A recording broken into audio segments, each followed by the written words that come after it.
imagine. And you know what? Those women, well, a lot of the women in those days, in the 80s, right up until probably mid-2000s, most all of them had surgical abortions. Now, it doesn't change the trauma, changes nothing. They paid someone, and the doctor actually did the abortion. But think about it now, the vast majority of women, they're the abortionists. They're their own abortionists.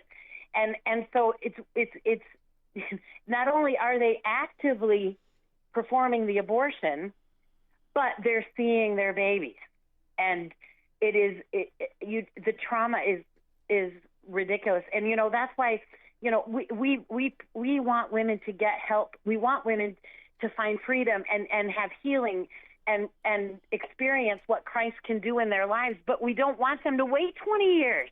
Right. We don't want them to say, well, 20 years ago. No, because the damage that goes on in their soul and the damage that goes on for them as they become wives and mothers of other children, it is horribly painful if they don't get healing and they don't experience the love of Christ and the healing of Christ sooner. And so one of our big jobs is, even in our pregnancy centers, is we don't want you to suffer for 20 years and then admit what you've done. Right.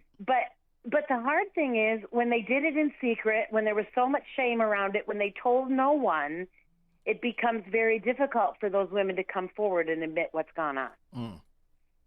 Pam, we have to take a break right now, and we will be right back. We have Pam Stencil on with us from her home in... Powerful. Yes, very powerful. Testimony. From her home in Tampa.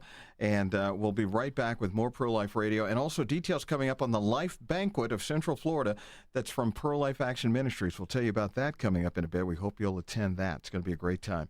More Pro-Life Radio on the way, streaming on theanswerorlando.com and coming to you on AM 950, FM 94.9, The Answer.